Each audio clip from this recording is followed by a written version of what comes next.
சொல்லிக்கிட்டே இருக்க. ஏன்னா 2 பேரும் ஒருத்தர் அடிச்சுக்கிறீங்க.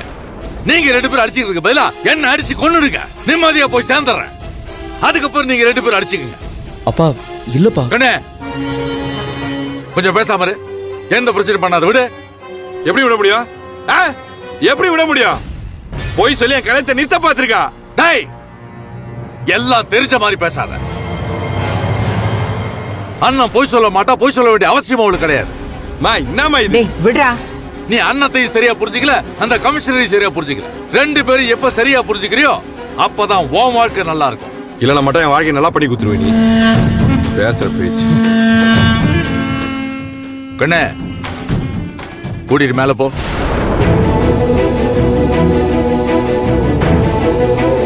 போன்னு சொல்றல. போப்பா. அண்ணா போகட்டு. சின்னதா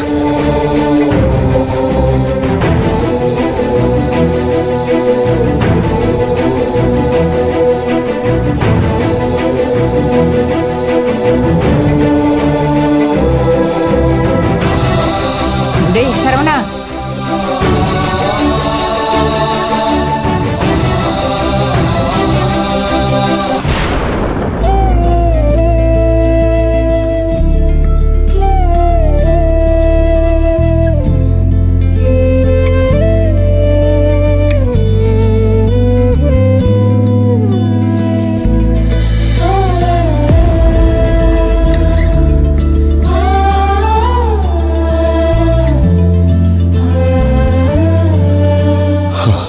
அண்ணா எல்லாமே ஏன் இப்படி தப்பு தப்பா நடக்குது? எனக்கும் அதான் ஒரே குழப்பமா இருக்கு சின்னதா. நம்ம யாரு அவமானப்பட்டு தலை குனிஞ்சு நின்ற கூடாதுன்னு நல்லது பண்றோமோ அவங்க முன்னாடியே சந்தர்ப்பமும் சூழ்நிலையும் நம்மள தலை குனிஞ்சு நிக்கிற மாதிரி பண்ணிடுதே. இத விதின்னு சொல்றதா இல்ல நம்ம எதிரிங்க நம்மளை விட புத்திசாலித்தனமா யோசிச்சு நம்மள இப்படி சிக்க வைக்கிறதுக்காக செய்யற சதின்னு சொல்றதா? இதை என்னன்னு சொல்றது சின்னதா? ரெண்டும் தான். நல்லா யோசிச்சு பார்த்தா எனக்கு அப்படிதான் தோணுது.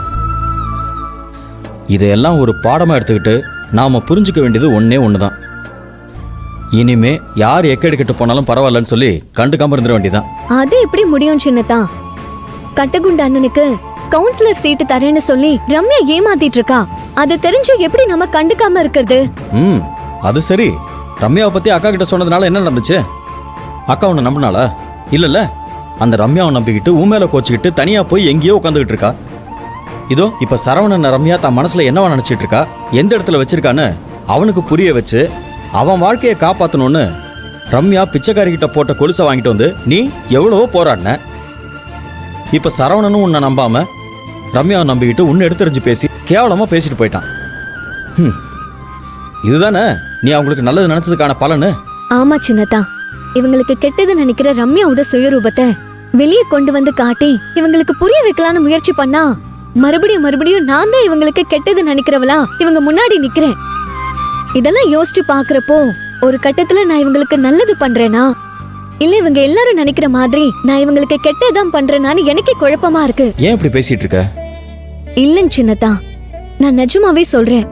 நான் செய்யறது சரியா தப்பான்னு எனக்கே புரியாத ஒரு இடத்துல இப்படி எல்லாருமா சேர்ந்து என்ன நிக்க வச்சுட்டாங்க. இங்க பாரு, உனக்கு இந்த குழப்பமும் சந்தேகமும் தேவையே இல்லை. நீ தப்பாலாம் இல்ல, சரியாதான் இருக்க. உன்னோட மனசு, குணம், புத்தி, நினைப்பு எல்லாமே சரியாதான் இருக்கு. அப்ப ஏன் சின்னதா எல்லாமே தப்பா நடக்குது? ஏன்னா ரம்யா தப்பா இருக்கா. அந்த தப்ப அவ சர்வ சாதாரணமா உன் தலையில தூக்கி வச்சிடுறா.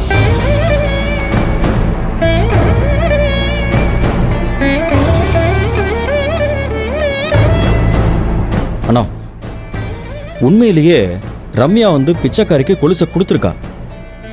ஆனா அந்த பிச்சைக்காரி கிட்ட இருந்து நீ அந்த கொலுசை வாங்கினதை அவ எப்படியோ கவனிச்சிருக்கா.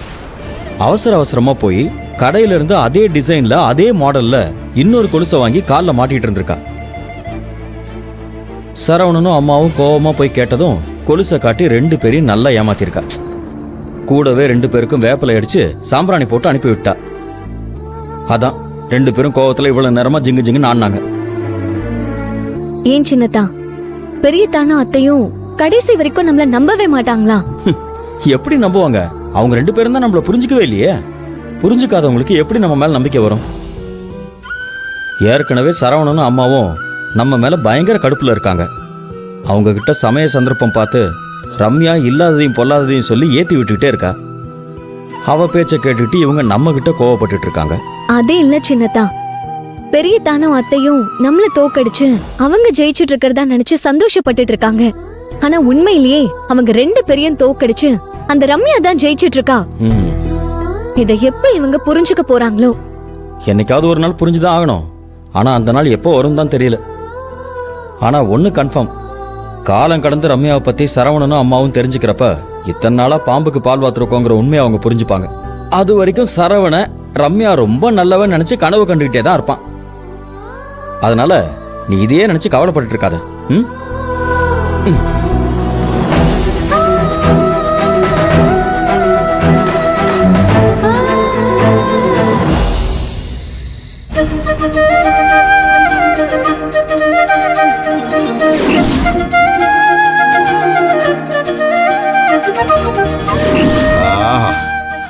மேடம் காலில் கொலுசு மாட்டது நினைச்சால அப்படியே கிக்கு ஏறுது. அப்படியே வானத்துல மிதக்கிற மாதிரி இருக்குது. இன்னைக்கினும் அவ்வளோ சந்தோஷமா இருக்குதே. அந்த கொலுசு போட்டு விட்ட கைக்கு ஒரு 1000 முத்தம் குத்தா கூட பத்தாது.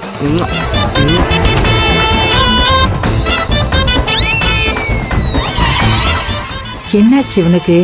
இவன் கைக்கு இவனே முத்தம் கொடுத்துக்கிட்டு இருக்கான். இது சரியில்லை. டேய் சரவணா, என்னடா பண்ணிட்டு இருக்க? ஒன்றும் இல்லைம்மா, ரம்யா மேடம் பற்றி தான் அப்படியே யோசிச்சுட்டு இருக்கேம்மா. சரி சரி, நீ விட்டத்தை பார்த்து கனவு கண்டதெல்லாம் போதும். இப்ப நீ என்ன பண்றன்னா, ரம்யா வீட்டுக்கு நேராக போயிட்டு அப்படியே டியூட் பண்ண சொல்றியா? அட பாவி மகனே, இன்னும் உனக்கு கல்யாணமே முடியல, அதுக்குள்ள உனக்கு டூயட் கேக்குதா? முதல்ல சாமி துறைக்கு போனை போடு. அவருக்கு எதுக்கு இந்த நேரத்தில் ஃபோன் அடிக்கணும்? டேய், உனக்கு ஒன்னொன்னுத்துக்கும் விளக்கம் சொல்லிட்டே இருக்கணுமா? உன் கல்யாண விஷயத்த பத்தி அவர்கிட்ட பேசணும், போனை போடுறா. மேரேஜ் விஷயமா பேசணுமா? அப்போ ஃபோன் வச்சிடலாம். நான் கூட என்னமோ தானு யோசிச்சேம்மா.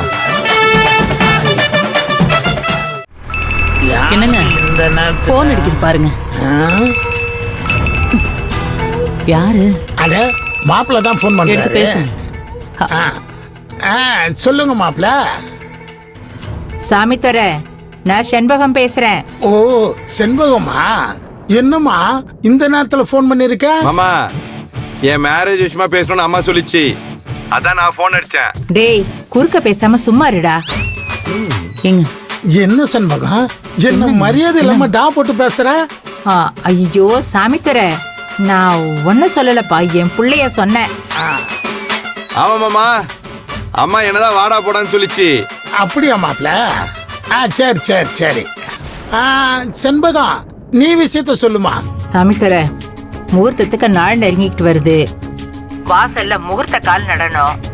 அதுக்கு ஏற்பாடு செய்யதான் இப்ப நான் உனக்கு போன் பண்ணேன். நீ என்ன செய்யணும்னு சொல்லு செண்பகம், சிறப்பா செஞ்சிடுவோம். நாளைக்கு காலையில ஜோசியரை பார்த்துட்டு நல்ல நாள் நேரம் எல்லாம் குறிச்சிடலான்னு இருக்கேன். அதனால நீ சின்ன பொண்ணை கூட்டிட்டு நேரா ஜோசியர் வீட்டுக்கு வந்துரு.